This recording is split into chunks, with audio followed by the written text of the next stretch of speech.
Hey, what's up, basketball fans? Welcome to the new channel. Our passion transforms a community that sees all things new. The new channel.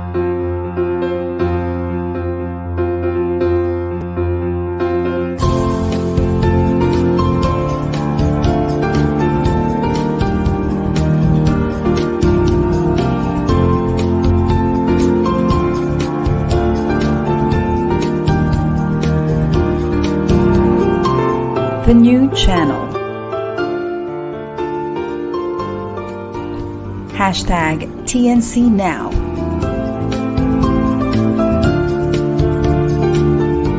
The views, opinions, and insights expressed in the following shows are those of the host, producers, guests, and viewers. They do not necessarily reflect the position of the channel. Viewer discretion is advised. Hi, I'm Carlo Contis. And I am Chino Ahorro, and we are live here in BGC for episode 25 of Shots Fired.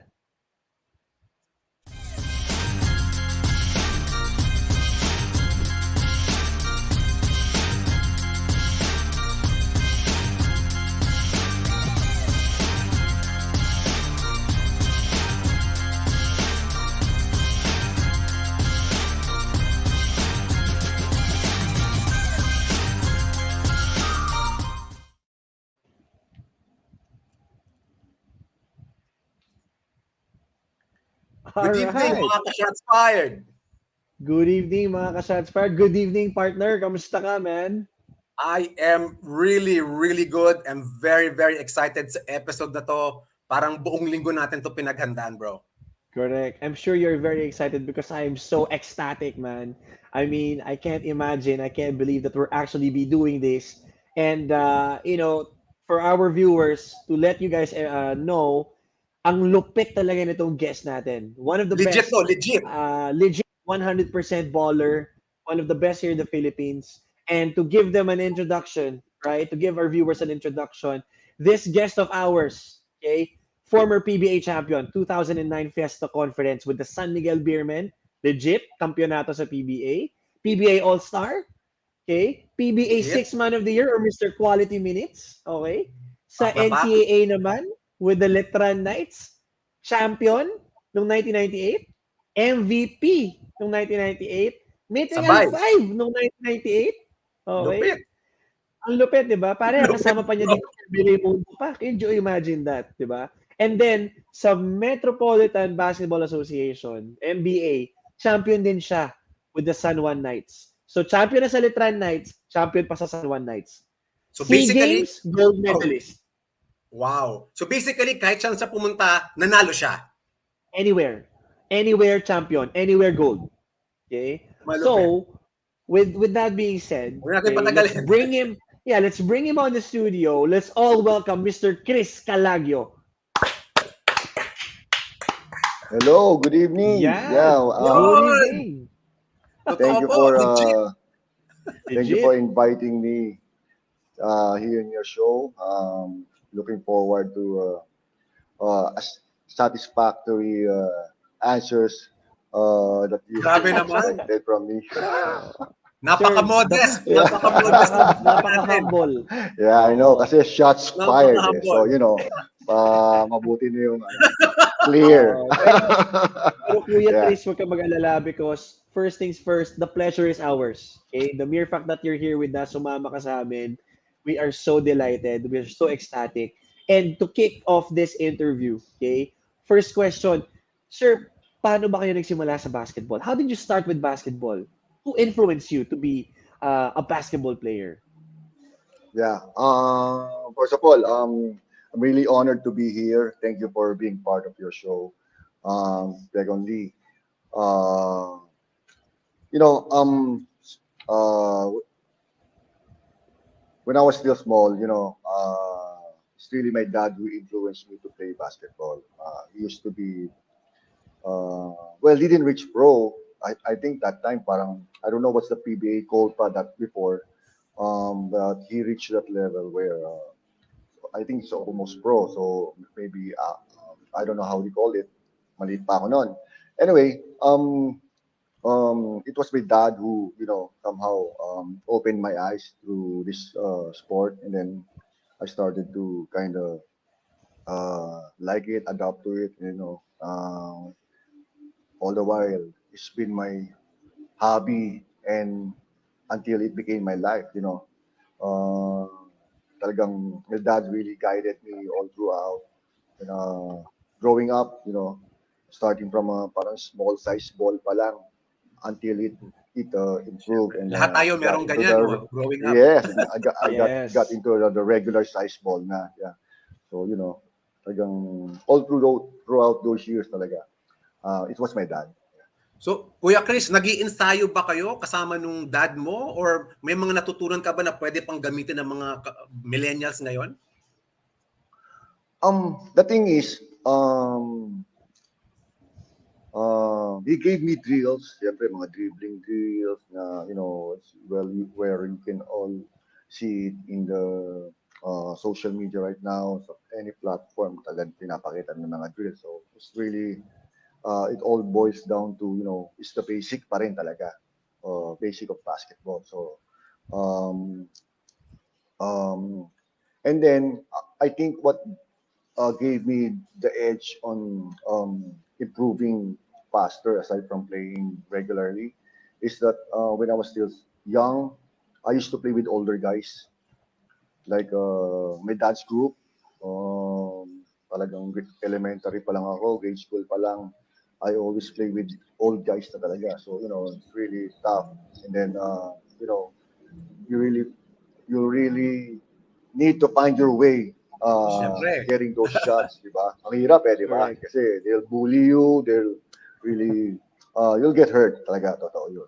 Pero, somehow, he allowed me that opportunity where, before naman, di mo alam kung aabot ka ba naman talaga ng pro, di ba? All you know is like you really love playing basketball. It's just that you get to play with older guys. So I think that's the the advantage I got talaga. Nice. Solid. Sir, Sige, balikan Chino. ko lang yung sinabi nyo kanina, no? Sabi nyo, hindi pa PBA. Kasi I remember the Yeah. PBA, or during, I did my research. PBA was instilled 1981. So Mika ba Yeah. yung pinag-uusapan natin ito? Yung Yun, Manila yeah. Yun, Industrial and Mika. Commercial Athletic Yes, Association. yes, yes, yes. You're right. 1938 Yeah. yan, until 1981. Yeah. So Mika pa pala. All right. Thank Mm, you, sir, for clarifying that. And speaking of idol, no, because obviously, I'm sure your dad is one of your idols, no, in terms of playing basketball. Sino-sino ba, sir, yung mga idol ninyo as you were growing up, whether it be PBA or NBA? Sino ba yung mga yan, sir? well, um, teka lang. Well, when I was growing up kasi talagang hindi pa masyado nanonood ng mga PBA before kasi well, you hear names, siyempre, the great names like siyempre, Sonny Jaworski, yan, Yes. di ba? Box Adornado, pero you get to hear those names kasi it applies to how you play, parang ganon. Siyempre, kung maliit ka pa, all you can do is just shoot the ball from as far as you can, parang ganon. Kasi sabi ko nga, I was playing with older guys, so you have to somehow get those shots as far as you can, di ba? So yun, parang that's what my dad kept telling me naman na who are those guys who play, yeah. So yun lang yung mga kilala ko noong time na maliit pa talaga ako, yung parang start of the PBA pa lang. It's like Francis Arnaiz, yung mga yan, di ba? Sure. Siyempre, yung coach ko sa San Juan Knights, di ba? Si Coach Philip Cesar. Yan. Yun. Yun. Coach Bernie Fabiosa. Yan. So, yung mga yun, yung time na yun. Yeah. Pero, siyempre, Yes. as you grow up, siyempre, like getting to high school, yan, before being scouted na So yun, syempre sila Samuel Lim. Yan. So, marami. I mean, San Miguel talaga, kuya. San San Miguel Miguel. talaga yung... Well, Oo. first Pero Nagkataon. ang mas Totally, nakikita ko kasi syempre. sa'yo, Kuya Chris, yung laro Yeah. mo talaga, para sa akin, no, mas Hector Calma yung dating mo sa akin. Oh, actually, Back, totoo. back in the day, and Nako. no offense, kuya, college ka na noon, high school ako. Pag Wow. napapanood na kita, pero konti lang yung gap. Yeah. Konti No, lang. no. Ano ka na nun eh? Siyempre, obviously, halimaw ka na nun, di ba? But you could post other guards eh. Not many Correct. guards can do what you do in terms of posting. Eh, kaya nakita ko parang second coming ni Hector Calma to itong Chris Calaguio na to, syempre. Parang Correct. that's how I saw your game. Obviously the shooting malupit talaga, but you're different because of the post game. Not Right. Kirby Raimundo type, pero kaya mong postehan yung medyo maliliit din na gwardiya. Yes, Oh. yes. Actually, it kind of reminds me also kung NBA naman na pag-usapan, medyo Chauncey Billups-ish. Kasi Oh, you're a guard, but you have the body, and to your point, Carlo, he can post up. Yeah. Chris Calaguio is 6'2". Okay, Sir Chris is 6'2", pero kayang-kaya pumoste. Dahil may katawan eh. Hindi lang shooting, may katawan din.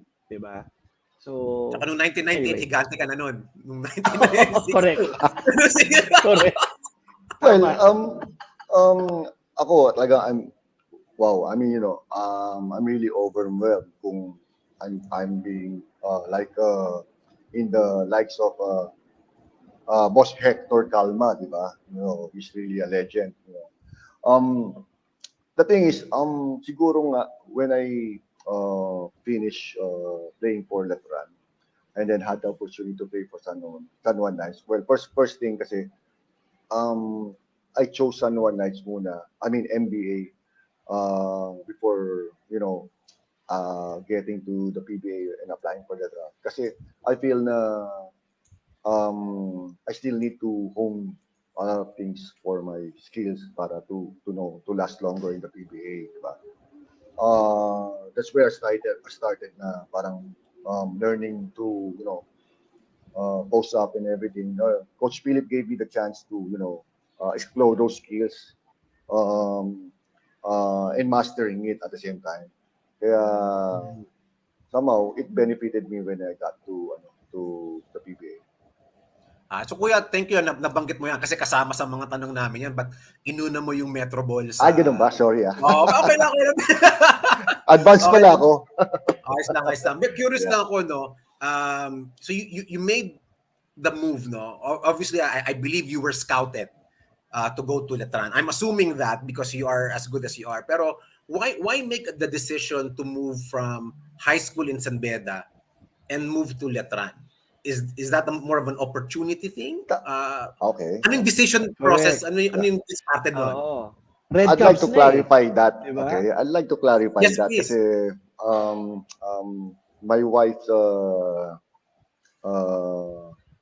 friends are always telling that I left San Beda.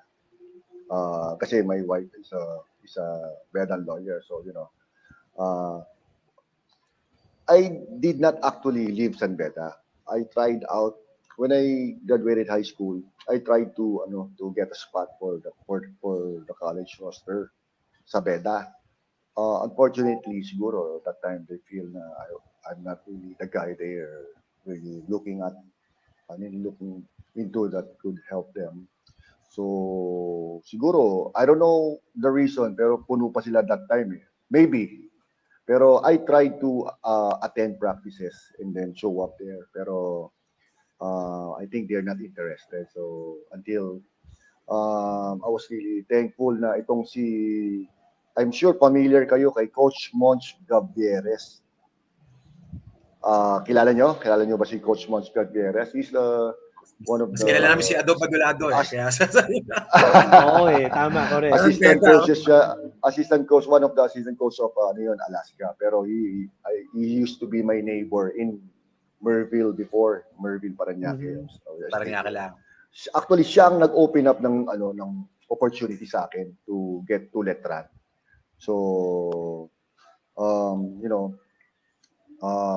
he convinced me to try and show up in the practices of Letran. Then from there, it wasn't smooth, but I had the chance, so I grab it, work hard for it. So Grabe. ganun yun. Ganun yung Nice. story noon. Hindi naman ako Bro, umalis. Carlo. Para iko-correct ko yung Wikipedia. Magsusulat ako sa Wikipedia, ganun yung pagkakasulat. Kasalanan ng wiki to, par. Binasa ko mabuti, inulit ko. Parang, Oh my. okay. And then it so happened kasi during those time kasi parang Letran has a lot of free slots for a lot of room for new players to come in. So I was siguro lucky lang to get there on time, and then somehow Coach Rudy Hines gave me the opportunity to be part of his team. Hindi dapat nagsising San Very Beda. thankful. Yung mismo, I'm I was sorry. about to say. Nagsising San Beda. Yun nga. I was about to say, bro, na could you imagine, Red Cubs na eh. Itong si Mr. Quality Minutes. Napunta tuloy ng Letran. Nag-champion tuloy. Nag-mythical pa. Nag-squire. Nag-MVP pa. Diba? So, I mean, parang malamark Cuba ng San Beda siguro na inuuntog nila yung ulo nila dahil pinakawalan si Jalen Brunson. But we all know for a fact, it's given that you had a very successful college career. Correct? Not everybody gets to experience being an MVP, being a champion in the NCAA, being part of the Mythical Five. So, Kuya Chris, what is going to be your advice to those college players right now who are aspiring to become MVPs, champions, or successful, become pros in the near future? What would be the best advice that you can give these guys? Siguro, I would say na it takes a lot of patience and hard work talaga kasi you really have to be really focused on what you wanted to achieve. Pero you cannot do it alone. So somehow, at all points talaga in your career, talagang you have to work hard for yourself and then of course with your teammates at the same time. Kasi no man is an island talaga. Ako, all I can say is really there's still part of your career that is still somehow attached to luck. So, if it's really for you, it's for you. So, don't get frustrated. Not all the time. Things doesn't go your ways all the time, diba? So, there's gonna be challenge, and it's up to you how you rise up to that. Just keep working, dun lang. And then, syempre, with a lot of prayers, everything can be achieved naman talaga. So, so kuya, sorry, kung bibigyan mo siya ng percentage, kasi sabi mo, there's a percentage of luck. 10%. 10% pa yan? 90% yung skill? 10%. Ano yung luck? So, na-curious na ako dun sa... Siguro, if you've been good, if you've been working, if you've been working hard for that, and then you really, sabi ko nga, pag talagang it's for you, it's for you. No one can take that away. That's where it's not something you can control of, diba? Correct. Pero what you can control is yung what's on the ground, what you can work on, what you can do to improve, kasi diba, marami namang like yung mga batches naman natin or other batches, diba? Like it's their fourth year din naman, it's their senior year. They have been playing well. They have a lot of confidence, pero their team doesn't go through the process. Parang they wouldn't make the playoff. Pero hinog na sila, di ba? So talagang sometimes hard work can't just do it alone. It takes prayers and luck. Pero si Kuya, maraming luck at saka ano rin talaga yung skill set, no? Pero Kuya, you mentioned the process, no? Which I find interesting. So napansin ko lang kasi na parang yung mga universities or colleges, mukhang yung malalakas na schools, sila pa rin yung malakas hanggang ngayon. So, going back to you as an example, 1998 you're a champion. Fast forward to 2023, Letran uli nag-champion. So, ano ba yung difference? Is it because of the program? Kasi parang in an NCAA's perspective, parang umiikot lang talaga sa Sunbed at saka sa Letran yung nagcha-champion. Unless, parang yung binild ko, huling championship ng binild ko, 2002, kay Sunday Salvacion pa. Sunday And Salvacion. 20 years. So is it a program thing? Is it a recruitment thing? And I want to know your thoughts on that. Well, nowadays talagang it's all about recruitment. Kasi parang napansin ko hirings or recruitment ngayon is like more on parang mostly it's based on one and done. Konti lang yung talagang they started from their rookie year until they finish their NCAA or UAAP season, di ba? Bihira na.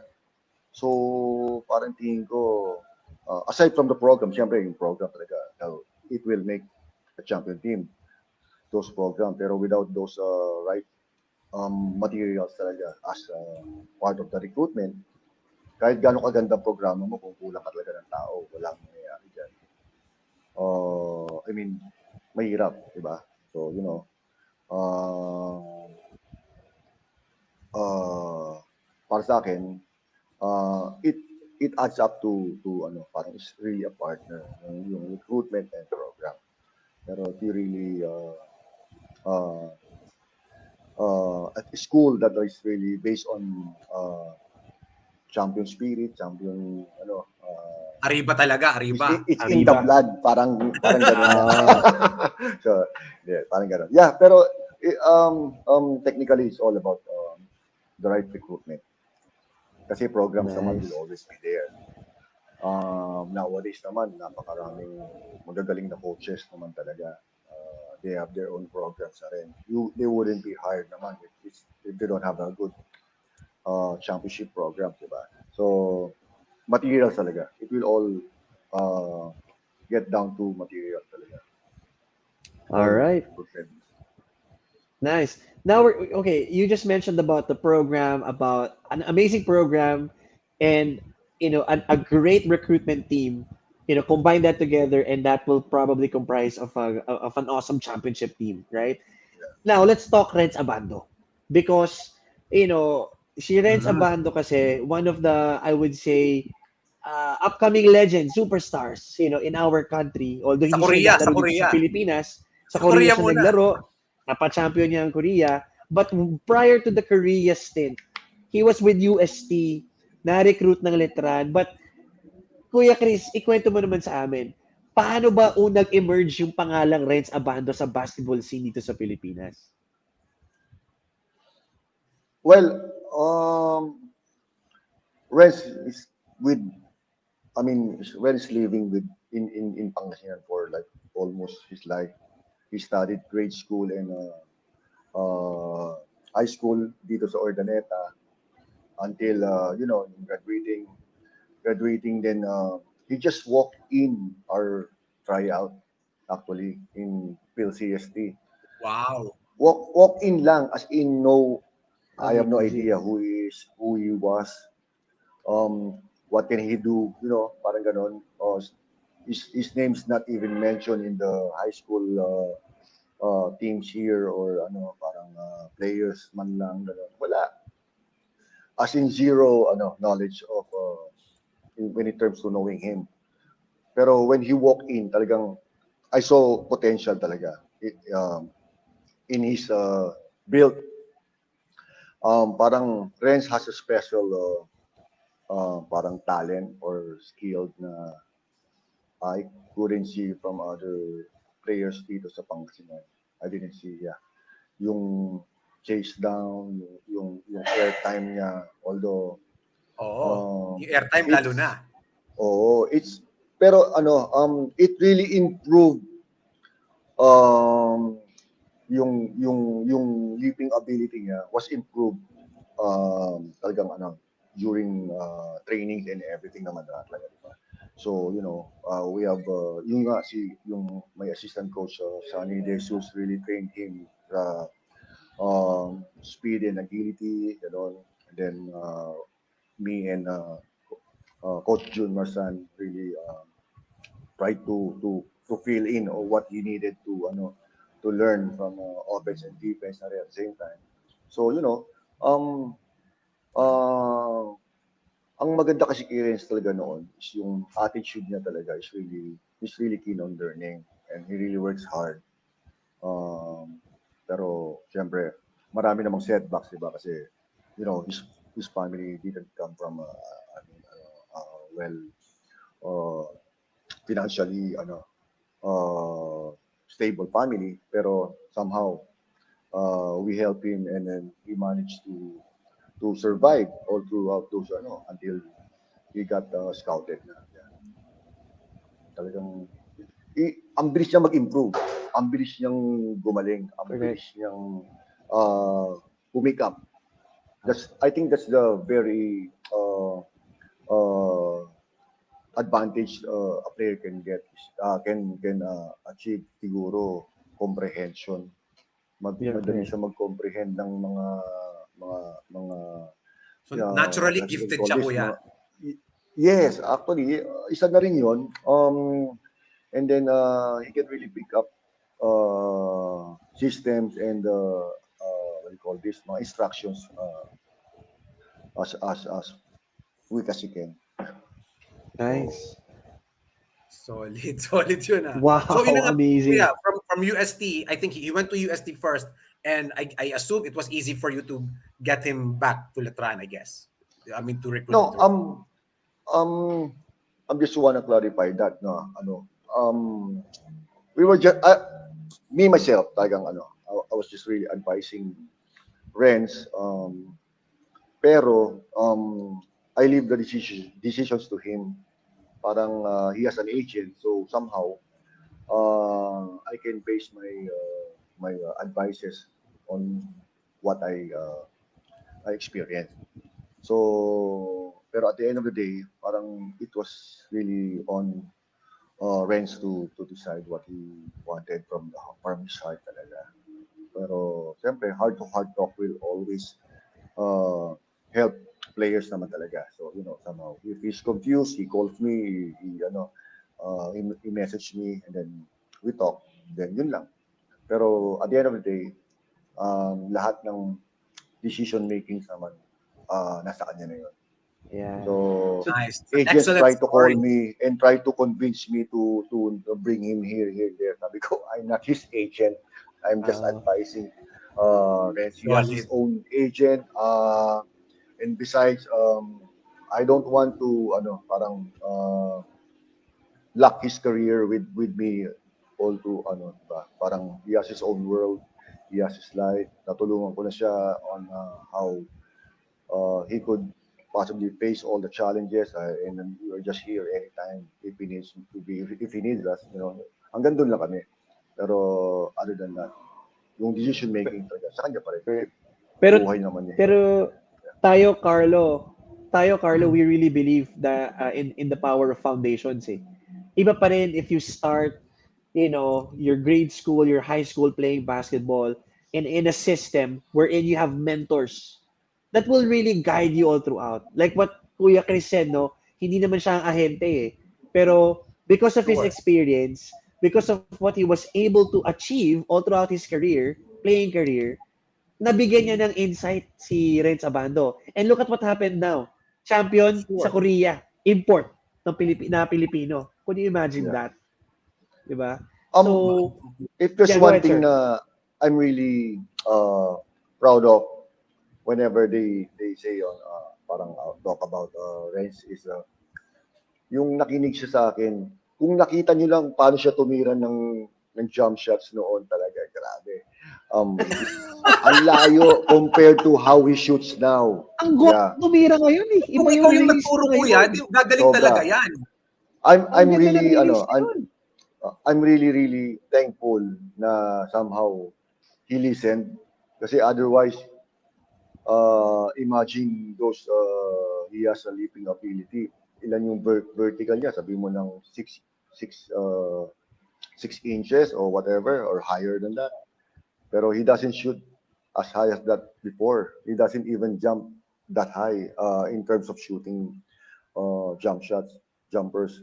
Pero buti na lang talaga, I mean, nakinig siya. And then, it pays off. It paid off. Yun.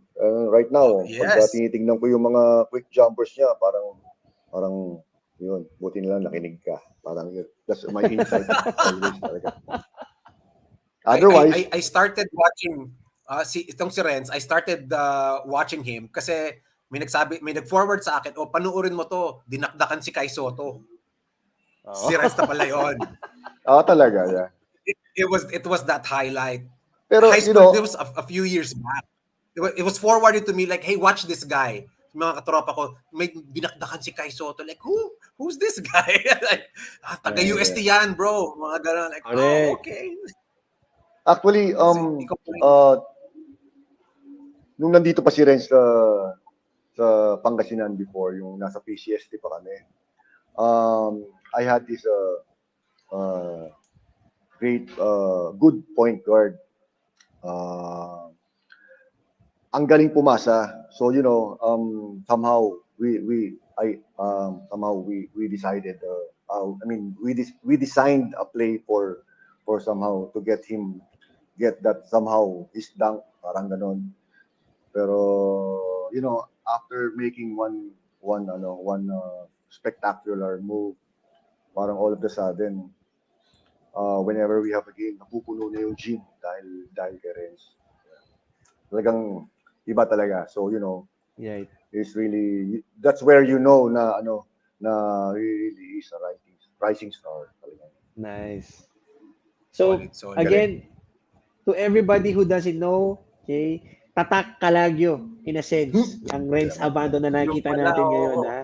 Na jump shot, hindi natin alam yan pare-pareho, pare. I don't think many people knows that. Yeah. Correct. Wow. Diba? I'm blown away. I'm blown away with the story. Thank you, Kuya Chris. Yun yung mga Thank you, kwento Kuya na Chris. tayo lang nakakaalamata. Tama. And anyway, to end the collegiate part, hinati namin to different parts sana yung buhay mo, Kuya.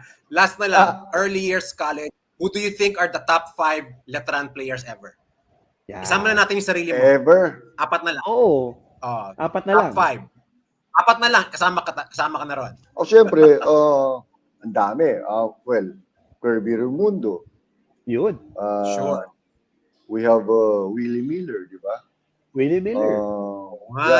It's just that he left so early lang. Pero, imagine if he stayed with Kirby for a couple more years, baka could have been a different. Ilang championship ba yun? Yes, definitely. With Kirby starting to bloom na, di ba? Parang after nung 98 championship namin, talaga sino pa ba? Ang dami. We have Kuya Gilbert Castillo, di ba? He played for San Miguel also. Francis Arabit. Ang dami kasi yung mga younger di ba? Sila Ron J. Enrile, and so on. So ang dami. So Dami na.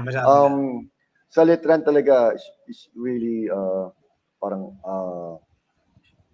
a great feeling to be one of those na talagang umabot ng pro, di ba? Kasi ang daming magagaling sa Letran na umabot ng pro. So imagine that, and you're being one of them. So I'm sure the entire Arriba Letran community is very, very proud of the players, just like yourself, Kuya Chris. Now, let's move to your professional career. No? Let's move to your professional career. 1999 up to 2000 or 2001, if I'm not mistaken, you went to the NBA, the Metropolitan Basketball Association. What was the decision making process there in terms of going for the NBA as compared to going to the PBA first? Paano kayo napunta muna sa NBA before the PBA? Well, first thing first, sa San Juan kasi ako nag-stay during those time. So Mm. my family is really we rented out a house in San Juan all for a long time. And then second, when it comes to decision naman, yung decision making that time, um, parang alam ko I'm really ready and ready to play for the pro, pero parang pero at the back of my mind parang I felt na parang may kulang pa. Parang siguro I try my opportunities muna dito sa NBA before going really pro talaga sa PBA. At the same time, during those time talaga nagkataon din na Letran played the San Juan team, which is managed by Senator Jinggoy. And he saw me there, parang ganon, we had a talk, and then from there, it happened so fast. Andun na ako sa San Juan team kaya agad. Parang ganon. Yeah.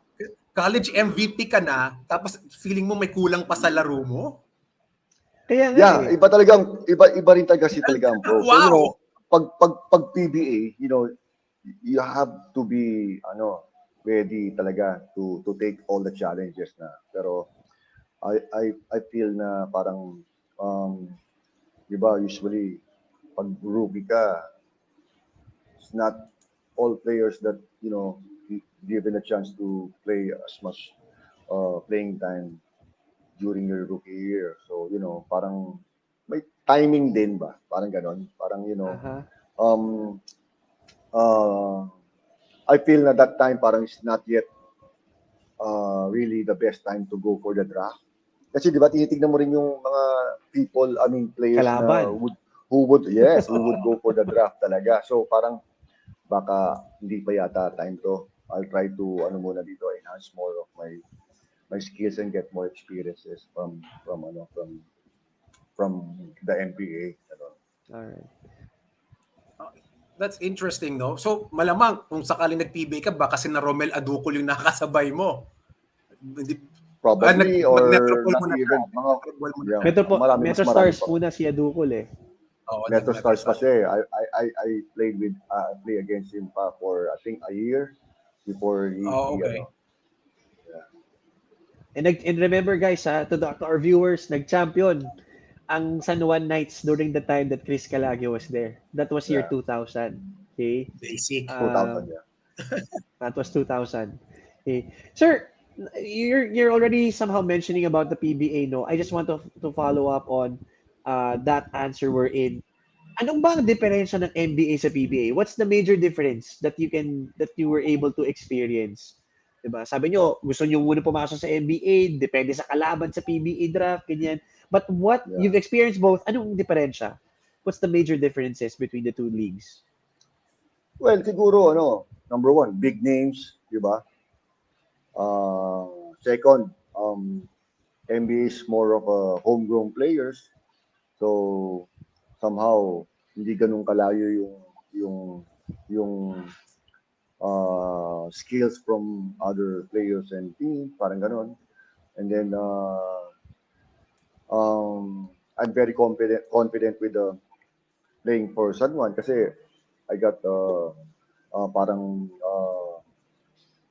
now legend ex PBA players who played for the team, di ba? Like si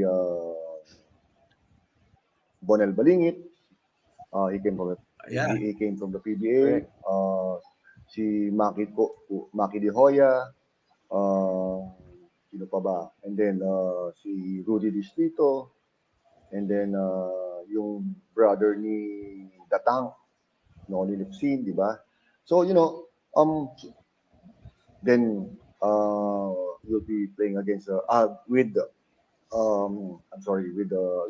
be playing with Jerome Ejercito and Point guard. Yeah.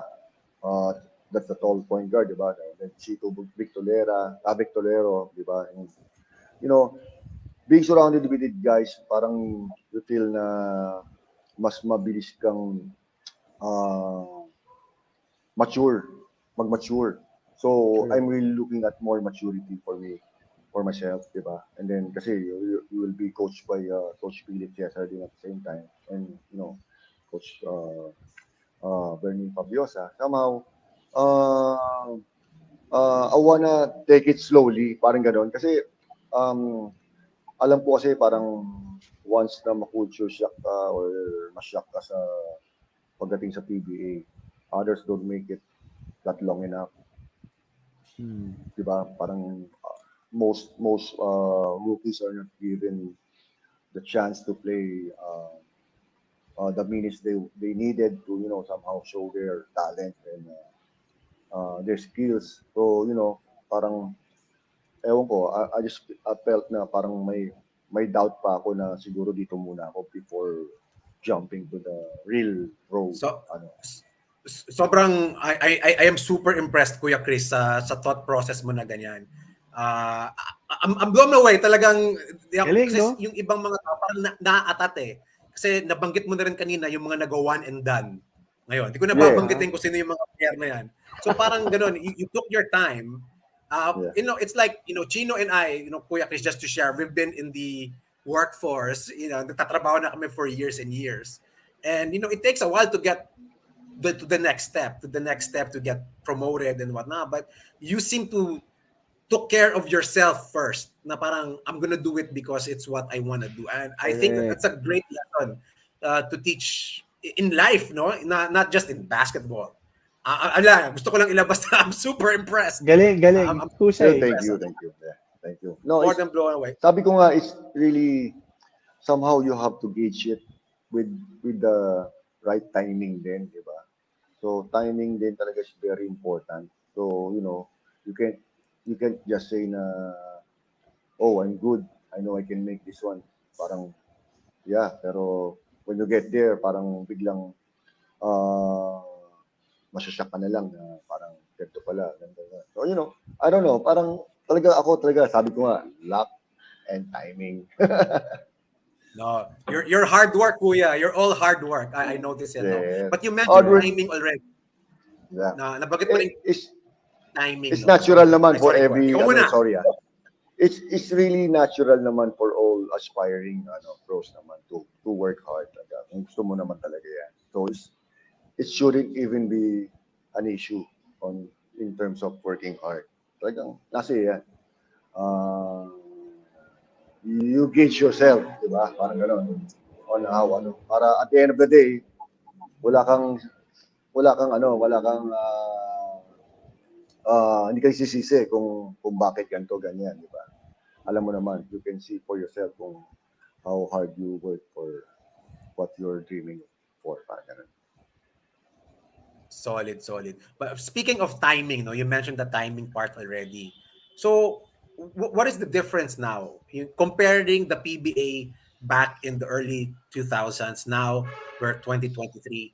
Gano ka different na yung liga noon at sa liga ngayon? What have you observed na pinaka-difference niya? Well, as a player naman, siguro ano ba? Well, ngayon kasi nadagdagan ng team, so more opportunities and more jobs, di ba? So, sayang hindi ko nga inabot yun.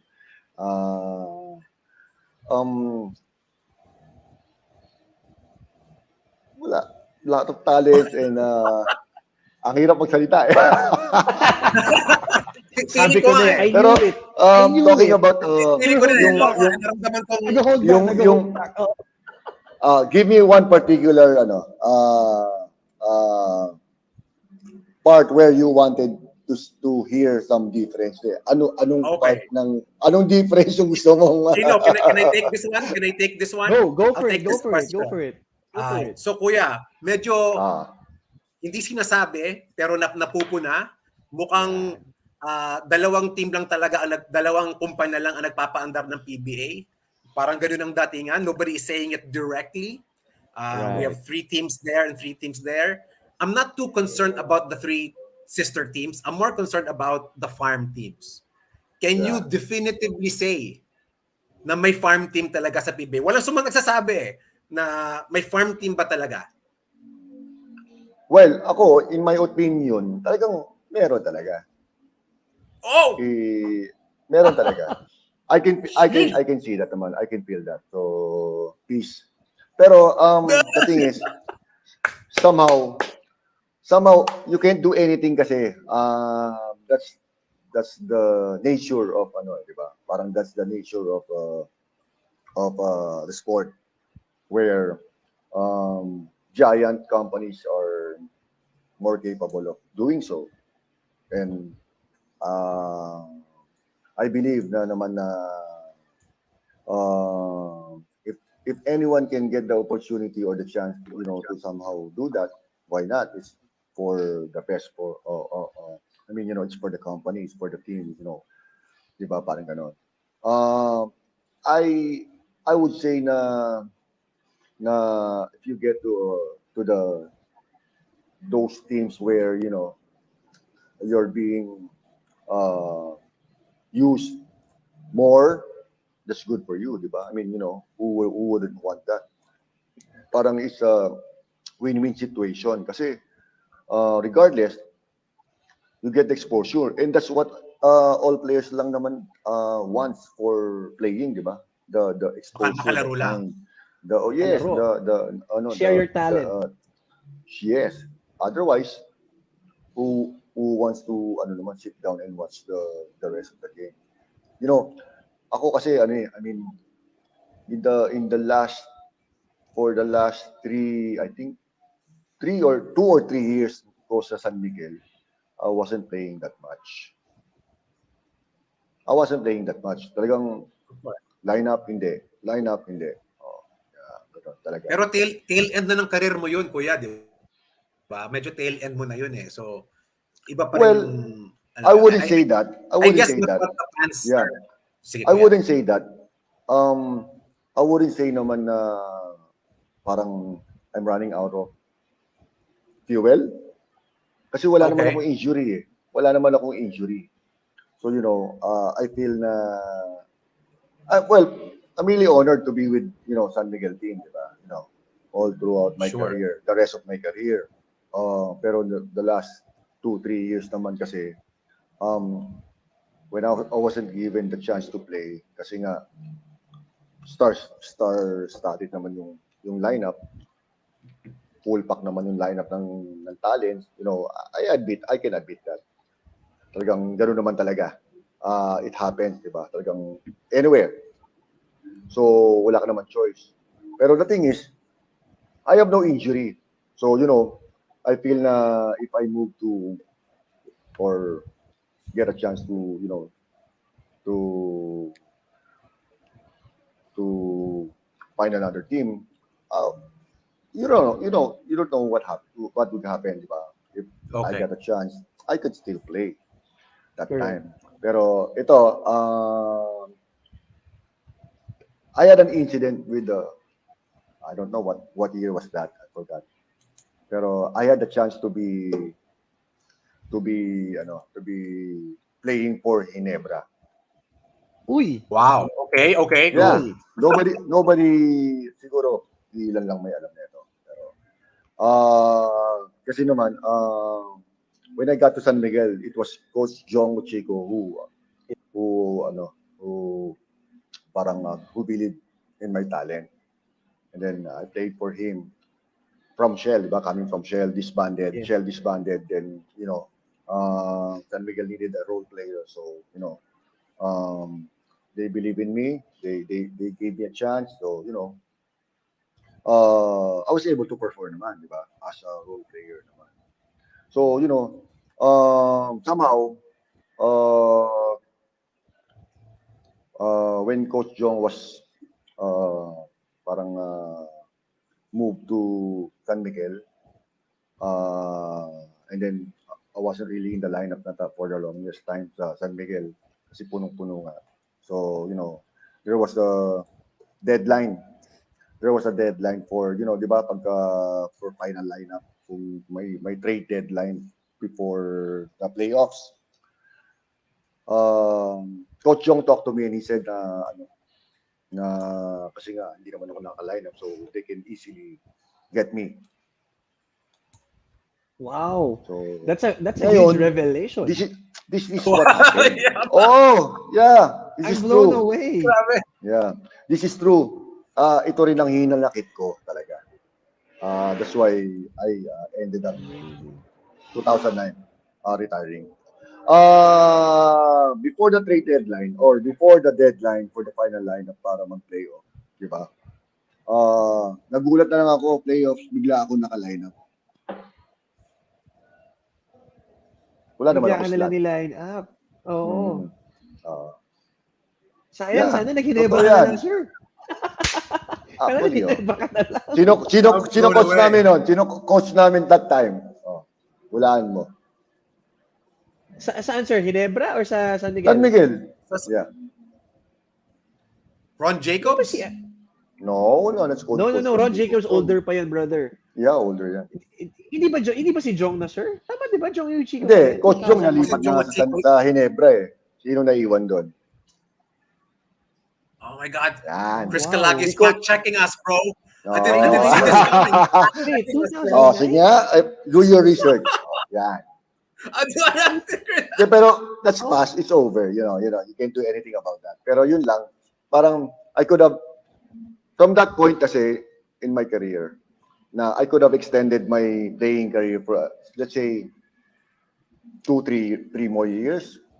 Okay. Sayang, di ba? 2-3 more years, that's a big thing, di ba? And then, Yes. I could have played for, the fans' favorite in the PBA, di ba?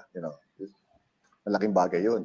I mean, Oo naman. Diba? Parang who wouldn't want to play for the Barangay Ginebra, di ba? Yeah. Correct. Yeah.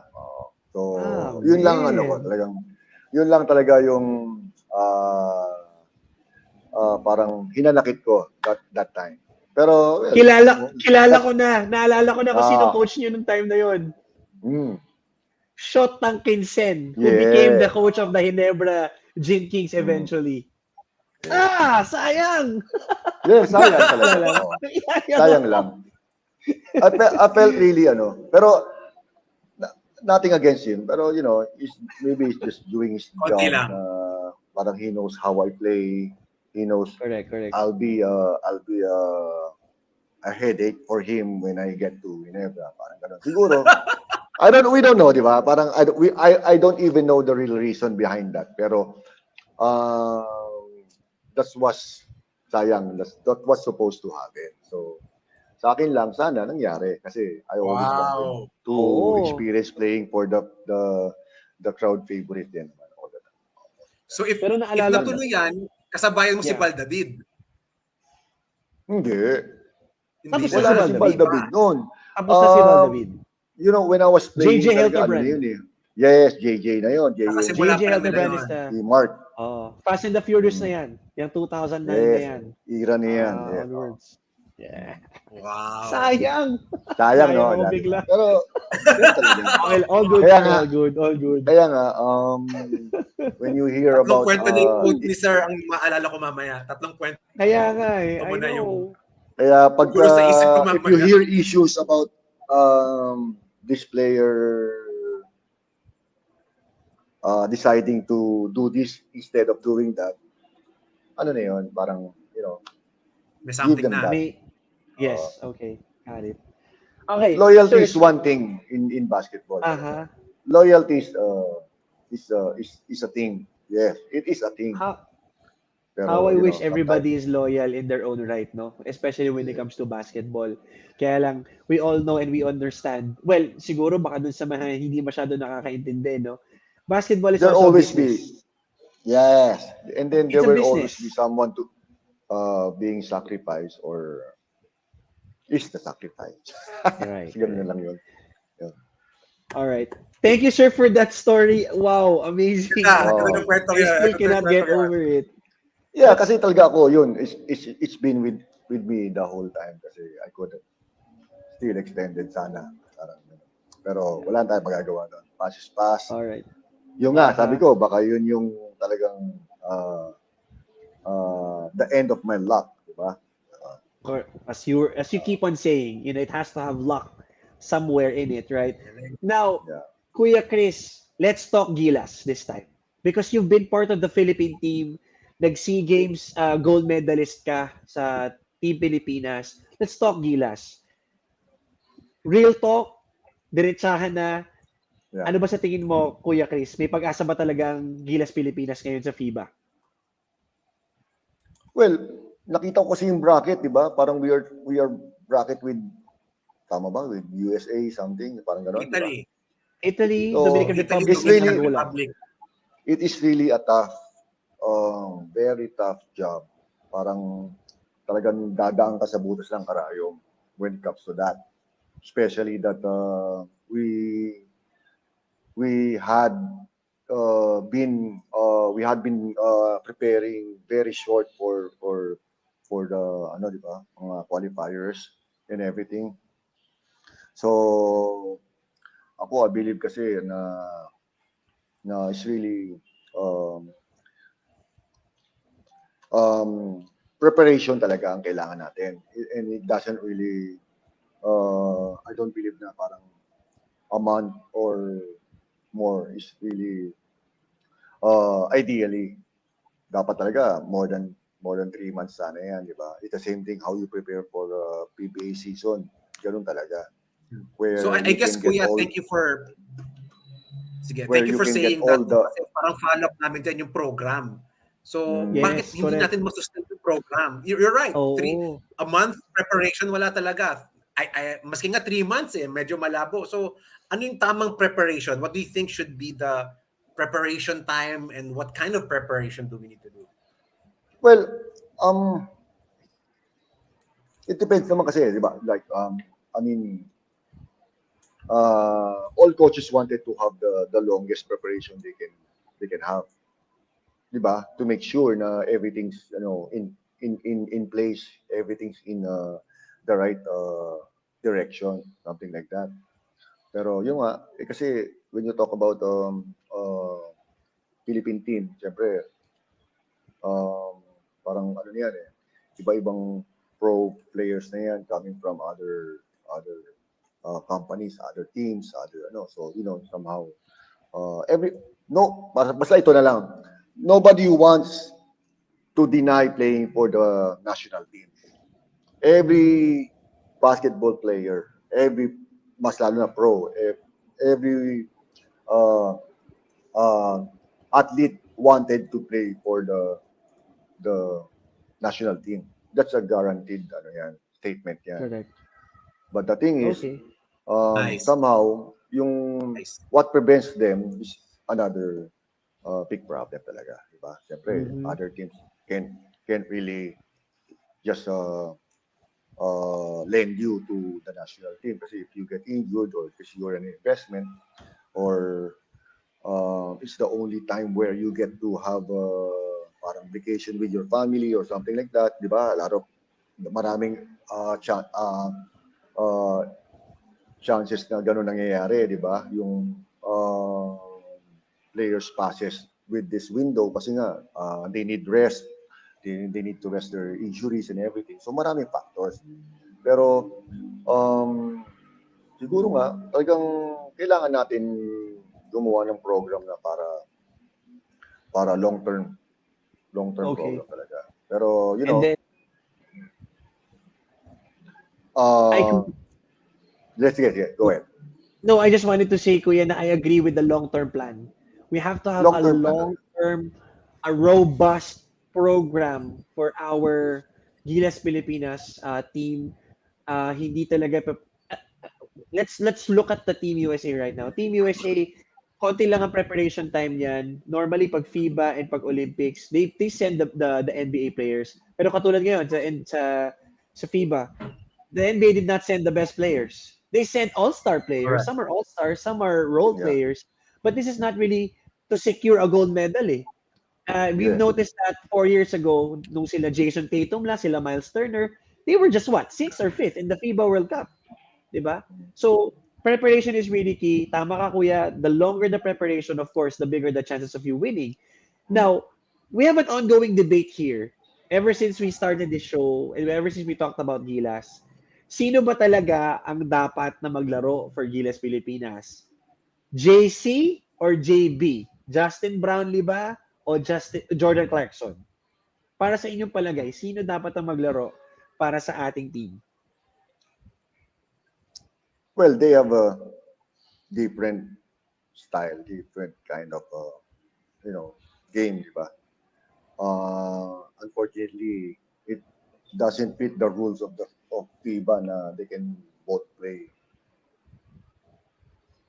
together, right? Correct. On the same team at the Iba. same time. So parang Iba. you have to choose ba? You have to choose Yes, one from correct. them. Kasi naturalized Oo. parehas, Yes, sir. Yes. kuya eh. Tulungan nyo kami sa debateng to. Choose who should be the better fit for the Gilas Pilipinas team. Hindi. First thing kasi, ang daming factors eh, di ba? You know, as much as possible, you wanted both of them. Pero yung Justin Brownlee is naturalized. So, I think the country already shared a lot of things to make that happen, di ba? I mean, did a lot of things to make that happen. So, somehow, ako, at one point, since it's been done, he's been naturalized, you have to get the most out of him. You're paying him this much without, Correct. just Interesting. sidelining him, or it's an easy job for him. Let him do the work, di ba? Parang let him make everyone feel na he's really worth what the country did for to be chose the idea to naturalize him. Parang ganon. In regards to JC, syempre JC kasi is Wow. ano na eh, parang all-star na ngayon, di ba? So, Correct. you, Six man of you the year. you wouldn't Just like really. you. I'm not sure, pero if on that high level of stardom, parang would you think na you would expect him to risk everything for the country? I would say so. He extended a contract, pero once he get injured or something, parang it's gonna cost him his career. Isusugal ba niya? NBA career, Isusugal ba diba? niya? So, as much as we wanted to field those guys from the NBA na half Filipino, The Utah Jazz. I believe naman na with the proper program, with the best ideas from the whoever's in charge naman, they can siguro put up a long term naman talaga, di ba? Na can somehow develop into that kind of Siyempre, iba pa rin talaga kung yung mga, let's say, locals na with the same kind of di ba? With the same kind of level of playing. Meron naman tayo eh. It's just that yung kung paano natin sila or paano natin magawang makapag-commit to mga players natin for the longer. Kasi there will always be sacrifices that needed to be made. Correct. So maraming factors talaga. Interesting. I really like mahirap. what, So I can't Chris really mentioned there about- give you an exact or Yeah, on point answer regarding that debate kasi ang daling i-debate lang kung sabihin mong mas magaling to, di ba? At some point team play pa rin yan eh, you know. So whoever can practice or stay with the team the longer duration, I think that's that to get I mean it has more advantage for all of us, parang ganon. Kung if they can practice longer, I mean stay longer with the national team, parang ganon. Kasi ang hirap mag-gel kaya ng Yes. ang hirap magbuo ng team na coming from anywhere. Tinagpi-tagpi lang. Any teams, oo. Tapos magkikita kayo. And magagaling pa. Yes, oo. you can actually form a team like that, pero facing giant na talagang like USA, Italy, yung mga yan, they have a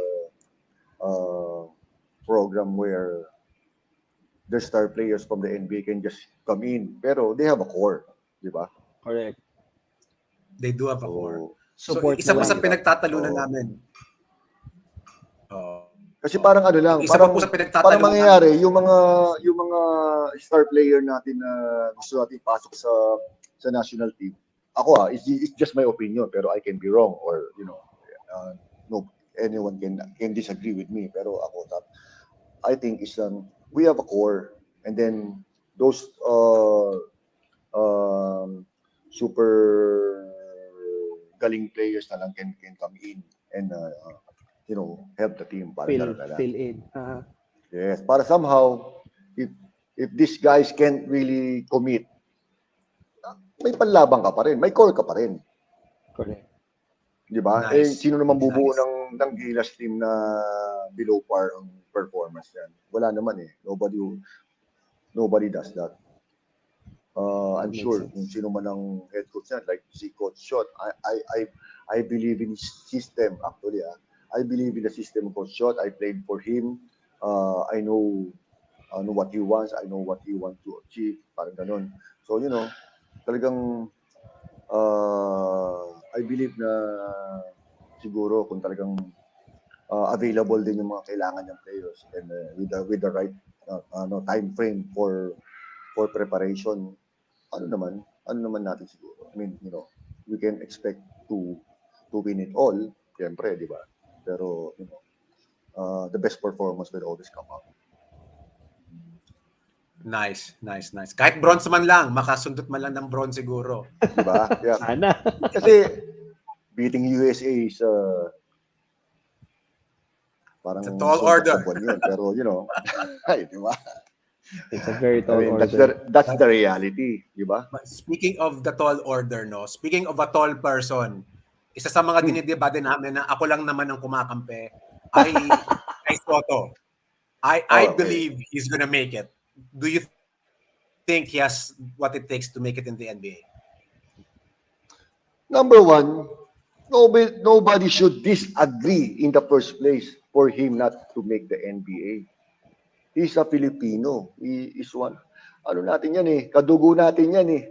Yun. Bakit mo i-deny even verbally lang, di ba? Why can't we all just unite behind him and give him the push he needed to be able to perform at his best, di ba? Ako yun lang naman ako eh. At the end of the day, sino pa ba ibang pwede? Sabihin mo nga sa akin, di ba? At the end of the day, sino pa bang ibang nandyan na? I mean, yung in the right, I mean in the perfect position to get the shot. It's only him as of now, di ba? Correct. Tama. He's in the summer league. All he's asking is a shot at a playing time. That's all we need him to be given. Diba? Bukas daw palalaruin bukas, kuya. Bukas daw. Sana maglaro bukas. Sana, di ba? Hopefully, yeah. Pero sa akin lang, Portland bukas. Hopefully, yeah, he would be given the chance to play. Kasi otherwise, masya-shutdown natin lahat ng debates when he gets to play. Correct. Unless he is sitting in the bench, we have no right to judge and debate whatever you wanted to talk about in regards to Kai Soto. Diba? He needs us.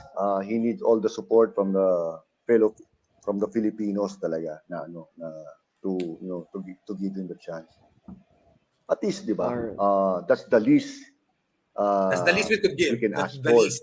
Yeah. Yeah. Diba? Kasi moral support. Yeah. I mean, and then for him to be playing, diba? I mean, naman in this world na talagang mamaliitin naman tayo talaga ng mga ibang mga foreign people. It's not because we're Filipinos, but they have other cultures. Eh. I mean, Sure, they're from different cultures, and they have we have different beliefs also at the same time. So somehow they're more scientific. They know maybe they think they know better. Pero when a Filipino plays naman, we play with all our heart. So somehow we could change the impact of what they wanted to see from Kai. So let's just hope na lang talaga na talagang he'd be given a chance talaga. He deserves Right. that. He deserves that. Bukas, Once and for gigising all. tayo ng Once maaga. and Oo, once and ay maaga ba? Mga alas 8 lang Maaga, naman. maagang Kaya na yun. Kaya na. 8 o'clock. Yeah, kaya oo. Kuya, Kaya, di ba? Kuya Chris, Yeah. we really appreciate all your insights, especially when we talk about the NBA and the PBA. And sana hindi ka magsawa, no? Sana in the future, if we get No, to yeah. interview you again, sana Oh, mapaunlakan mo kami ulit. Siguro, one of last question course. before we end today's episode. Sino na ba si Chris Calaguio ngayon? What is Chris Calaguio doing right now? And this is also a great opportunity for you to promote whatever you want to promote. If you want to say hi, hello to friends, family members, this is the perfect time to do it, Kuya Chris. Okay. Well, now I'm with the Pan Pacific University here in Pangasinan, Nordaneta. Um, I'm in charge of the sports program for the school. We train. We open opportunities to student athletes that can somehow be given a chance to study for free through scholarship, diba? And then um, change their life also at the same time, impact their life for the better, help their families at the same time, diba? With uh, and then we have this thing with I have this thing with my wife, so we work together for with our projects, parang ganun. Uh, Um, First of all, I want to say hi to my wife, you know, hello, Yun! hello. uh, Aswa Trina Calaguio, hello. Actually, kasi Yan ang kanina loyalty. Doon dapat loyal. kasama ko Yan. sa post kanina when I was trying having problems with the connection. So kaya ako napilitan Okay. lumipat dito sa school. Mrs. Well, Calaguio, hello po. no, yeah. Good evening po. And then Evening po. I want to say hi to all my friends. Marami. So mahirap na baka may magtampo. Definitely yung assistant coach ko nandito sa tabi ko ngayon, si Coach Sunny De Jesus, Coach Okay, Benz Coach Sunny, hello po. Good evening po. Dogol, Welcome to yeah. the show. Um, our bosses, Sir Engelbert, and Pasag, and our school president, Ma'am Ronda Padilla. So I just wanna uh, greet them. They're in China right now, trying to uh, promote and marketing strategy for the school. So Okay. actually, our school will be competing in China on Uy. September. Yeah, Okay. oo. Kasi mga what do you call this? International school membership, ganon, something like that. So it's a first actually. So somehow we are preparing, parang ganon. Pero you wouldn't get much from the province kasi sa Pangasinan, dami ring mga big schools dito na with Mhm. a good recruitment program. So, it's hard for us. Basta kami, what we do is recruit uh, players or parang who we think na na gusto namin matulungan and impact their lives. So, more on that. Grassroots at the same time, high school para Yes. lang, para hopefully makapag-produce kami ulit ng another Red Sabando and Yes. and more makatulong more to send to big schools in Manila rin at the same time. Yeah. through scholarship talaga. That's our All right. main concern. Yeah. So, yun. Ano pa ba? Uh, yeah. Wala, na-block out That's it. na ako. Kuya Chris, Yeah. I'm really Mr. honored and thankful for this Mr. Quality opportunity. Minutes, it has been our pleasure, an honor to have you here in the show.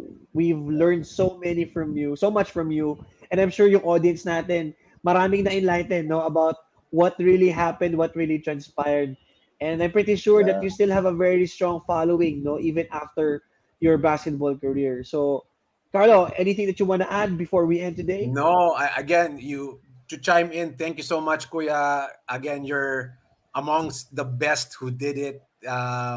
But Salute. more than just the basketball part, no, yung part about hard Lodi. work and yung konting luck. Importanteng konting luck. Correct. Yan. Importante correct. binibuenas ka rin ng konti. But Kuya, thank you so And much. guidance. Wag kayong umasa sa luck kung hindi kayo marunong magdasal. Ayan. Totoo. Agree. Joke lang, yeah. Pero it's true, the power of prayers really move mountains. Yeah, talagang Again, Chris Calaguio in the house. Thank you so much. And to all Thank our you, viewers thank you. out there, maraming salamat for tuning in tonight. Watch this episode on Facebook. Subscribe to us on YouTube. Hit that notification bell. Listen to us, on Spotify. And syempre, follow us on TikTok na rin. Diba? So, Carlo, ang haba ng episode natin. It was an amazing episode. Pero thank you for being with me today. Thank you so much, guys. Have a good night. We'll see you next week. Great night. Shots fired, baby. Thank you very much, guys. Good night.